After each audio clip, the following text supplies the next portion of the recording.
Saudara, 2 dari 7 polisi yang terseret dalam kasus kematian ojol Afan Kurniawan sudah dijatuhi sanksi etik oleh Polri. Komisi untuk Orang Hilang dan juga Korban Tindak Kekerasan ataupun Kontras pun mendorong agar Polri juga menjatuhkan sanksi pidana.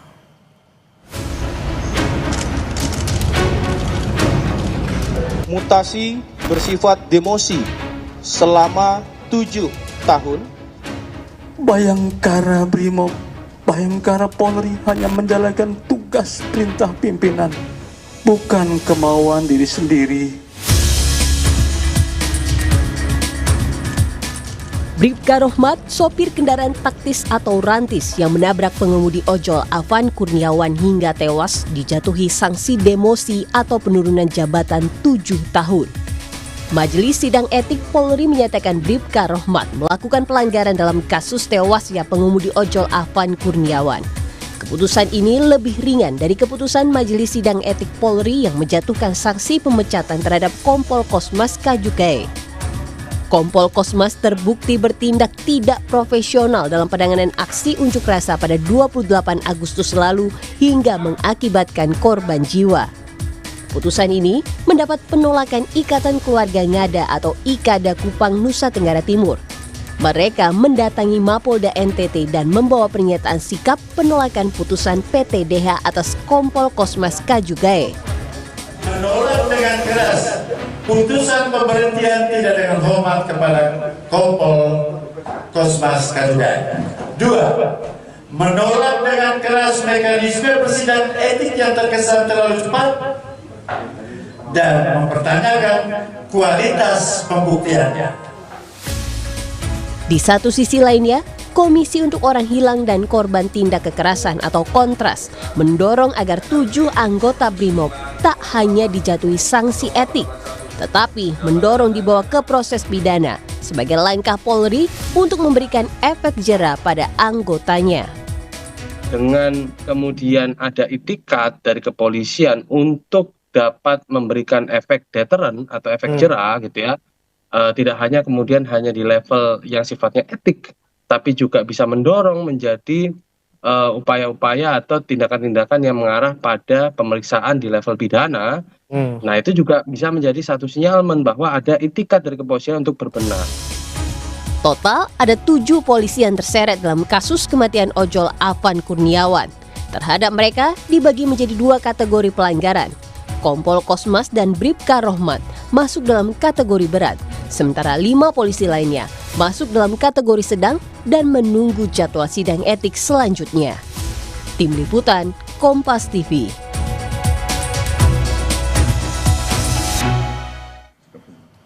Saudara, 2 dari 7 anggota Brimob penabrak Afan Kurniawan telah dijatuhi sanksi etik. Apakah sanksi akan berlanjut ke ranah pidana? Lebih lengkap kami bahas bersama dengan Direktur Eksekutif Lembaga Kajian Strategis Kepolisian Indonesia, Bang Edi Hasibuan, yang telah hadir bersama kami di studio Kompas TV, dan juga saya sapa melalui sambungan Zoom Wakil Ketua Riset YLBHI Mas Arief Maulana. Selamat petang Bang Edi, selamat petang Mas Arief. Selamat petang. Saya ke Mas Arief dulu. Mas Arief, ini sanksi etik sudah diberikan kepada 2 anggota Brimob, tapi beda ini, yang satu demosi 7 tahun, yang satu PTDH. Menurut Anda? Ya, saya pikir sanksi etik yang diberikan oleh Polri bagian dari penegakan hukum di internal, dan kita hormati itu. Namun saya kira yang penting adalah proses etik ini berlanjut bukan hanya ke 2 orang, tapi juga ke 5 pelaku yang kemudian terlibat dalam kasus kematian Afan ya beberapa waktu yang lalu. Dan satu hal yang tidak kalah penting adalah bagaimana penegakan hukum ini tidak berhenti di level etik ya, tetapi juga penegakan hukum pidana ya, karena selama ini seringkali terjadi ketika pelaku tindak pidana itu aparat kepolisian, yang terjadi adalah impunitas. Tidak ada proses penegakan hukum yang kemudian adil, yang kemudian tegas, jika kemudian aparat penegak hukum yang kemudian menjadi pelaku. Kita bisa mengambil contoh misalkan di Padang ya, ketika Afif Maulana, seorang anak 13 tahun meninggal dan ada 17 lainnya yang mengalami penyiksaan yang kekerasan oleh kepolisian. Kemudian kasus tersebut ditemukan memang betul ada penyiksaan, tapi hanya berhenti di etik, tidak berlanjut dalam penegakan hukum pidana. Oke, berarti Saya Anda kira- mendorong bahwa tidak hanya sebatas di etik, tapi juga harus didorong ke proses pidana ya? Betul. Saya kira ini penting karena keluarga dari Afan tentu menunggu itu, dan ini juga menjadi perhatian dari publik. Publik sangat menantikan apakah penegakan hukum bisa berjalan adil dan masyarakat bisa menganggap bahwa proses sesuai dengan rasa keadilan di masyarakat. Dan bukan hanya itu, Oke. kita harus kepolisian sebagai penegak hukum harus menunjukkan bahwa tidak boleh ada diskriminasi dalam penegakan hukum, dan saya kira ini sangat penting agar kemudian ke depan ya kasus-kasus apapun yang melibatkan kepolisian itu betul-betul menjadi pembelajaran bagi aparat gitu. Baik, tidak ada diskriminasi dalam proses hukum ini dan mendorong untuk proses pidana. Terlebih keluarga juga tentu menunggu proses keadilan di sini. Saya ke Bang Edi, Bang Andi, Anda juga sepaham atau ada tanggapan berbeda? Etik harus didorong dengan proses pidana. Ya, pertama tentu saja kita melihat ya kerja daripada Komisi Etik yang dilakukan Polri ya.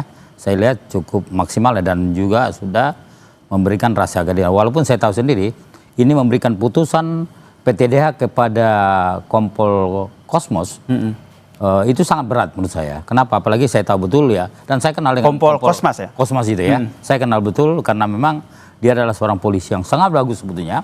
Tetapi karena memang ada masalah seperti ini, akhirnya lalu diberikan suatu putusan PTDH. Dan itu menurut saya itu sangat berat memberikan putusan itu. Kenapa demikian? Karena memang ya, tapi ya inilah risiko ya. Risiko tugas menjadi anggota Polri dan itu tidak mudah.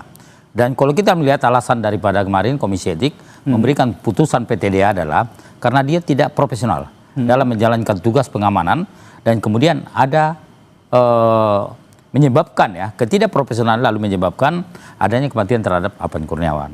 Dan ini jelas adalah merupakan kelalaian di dalam menjalankan tugas sehingga dia dikategorikan tidak profesional di dalam menjalankan tugasnya. Jadi menurut Anda dukung ke pidana atau cukuplah etis saja kan menurut Anda? Saya kira etis sudah berat? tidak demikian juga ya, karena kemarin kan Pak Kapolri juga sudah menyampaikan bahwa saja ini tidak tertutup kemungkinan ini bisa masuk kepada pidana ke apa?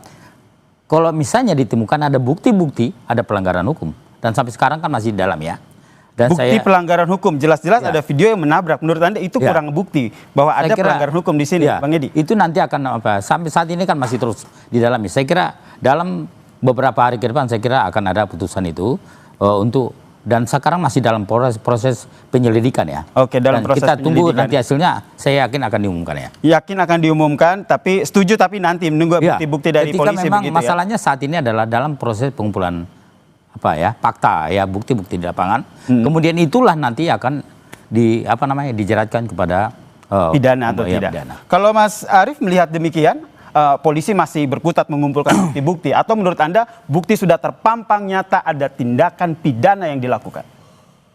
Saya kira sudah sangat jelas ya bahwa apa yang dilakukan oleh anggota kepolisian yang menggunakan kendaraan rantis ya mengejar para demonstran pada peristiwa malam itu adalah tindakan yang diduga merupakan tindak pidana, dan perlu dicatat bahwa proses etik itu tidak kemudian menghalangi atau kemudian bukan menjadi prasyarat proses penegakan hukum pidana.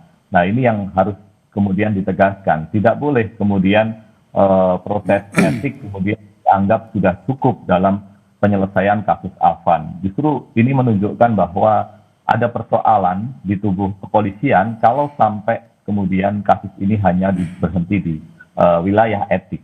Karena pada prinsipnya ya tindak pidana itu bisa diberlakukan, ya, proses hukum pidana itu bisa diberlakukan kepada siapapun, termasuk aparat penegak hukum. Bahkan ketika itu pelakunya adalah penegak hukum, justru proses hukumnya bisa kemudian menjadi semakin berat begitu ya. Tetapi kita bisa melihat ke belakang. Tadi saya sampaikan satu contoh yang dekat dengan kita, baru terjadi akhir tahun yang lalu, bagaimana di Polda Sumbar saat itu ada 17 anak yang kemudian disiksa oleh kepolisian, tapi kemudian sanksi yang diberlakukan hanya sanksi etik, tidak berlanjut kepada proses pidana. Dan saya kira jangan sampai kemudian itu digunakan dan praktek-praktek impunitas atau kekebalan hukum terhadap. Oke, Mas Arief. Mas Arief, begini, kalau kita dudukan timelinenya begitu, apakah setelah rangkaian sidang etik ini selesai, baru otomatis langsung bisa dibawa ke ranah pidana atau tunggu ada aduan,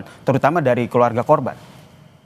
Saya kira tidak perlu ada aduan, karena tindak pidana yang menyebabkan orang meninggal dunia bukan delik aduan atau tindak pidana yang harus dilaporkan oleh keluarga atau masyarakat.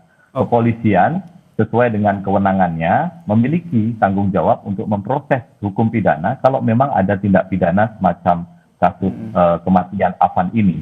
Dan kalau kita bisa kemudian perhatikan, ini sudah masuk, misalkan kalau kita bilang ini sengaja bisa pembunuhan, pasal pembunuhan, tapi kalau ini kelalaian bisa pasal di kelalaian di Kitab Undang-Undang Hukum Pidana. Dan saya kira ini sekali lagi tidak perlu menunggu proses etik. Jadi penyidikan kasus terhadap Saya ke Bang Edi. Ya. Bang Edi, bagaimana akhirnya kita bisa melihat bahwa betul-betul polisi akuntabel dan transparan dalam mengusut kasus ini? Saya kira polisi memang harus transparan ya dan akuntabel. Kenapa demikian? Karena apalagi ini banyak mendapatkan sorotan masyarakat ya. Betul. Bahkan Kapolri juga kemarin udah ngomong, udah menyampaikan komitmennya bahwasanya ini akan disusut tuntas dan segera, dan kemudian Presiden juga kemarin udah ngomong ya. Saya kira tidak mungkin ini kasus dipermainkan. Saya kira tidak demikian ya. Malah memang kalau kita lihat prosedur yang dilakukan adalah yang selama ini dilakukan adalah pertama selesaikan dulu sidang etiknya. Oke. Ya. Nanti setelah ini kan saya kira dalam seminggu ini akan selesai ya. Hari ini dan kemarin sudah ada putusan. Pertama terhadap Kosmas sudah dilakukan. Kosmas. Kemudian kemarin sama sopir sudah. Sekarang yang 5 lagi akan diproses. Pekan depan. Ya. Kemudian itu nanti setelah selesai nanti ini akan diproses untuk ke arah yang lain. Dan saya kira sampai saat ini proses pendalaman penyelidikan ya. Baik. Apakah nanti ada ditemukan indikasi pelanggaran hukum, pasti akan diproses. Berarti Anda masih berkutat ya, masih bertanda tanya bahwa apakah ini ditemukan indikasi pelanggaran hukum Ya, atau tidak? karena memang ini kan harus dibuktikan ya. Oke. Jadi kita hanya tidak boleh menduga-duga, tidak boleh memperkirakan ya. Tapi memang semua ini nanti berdasarkan. Termasuk kemarin ada CCTV, itu juga akan dilihat ya, bagaimana kejadian itu terjadi. Dan semua pihak akan dipanggil ya, akan dimintain keterangan ya. Termasuk orang yang di dalam mobil itu, kemudian ada teman-temannya mungkin korban itu juga akan dimintain keterangan. Yang jelas tidak ada alasan ya bahwa Tidak ada kasus alasan. ini hanya berhenti di etik tapi terus berlanjut. Jika ke ranah ditemukan pidana ada ya. bukti pidana, pasti akan proses. Dan tadi kata Mas Afif ya, buktinya sudah terpampang nyata ya. Oke, kita nantikan nih seperti apa. Apakah sidang pidananya ini akan berlanjut dan sesuai dengan arahan kita pantau bersama terkait dengan kasus ini. Terima kasih Direktur Eksekutif Lembaga Kajian Strategis Kepolisian Indonesia, Bang Edi Hasibuan, telah bergabung bersama kami di Kompas Petang, dan juga terima kasih juga kepada Bang Arief Maulana dari YLBHI telah bergabung bersama kami di Kompas Petang. Salam sehat.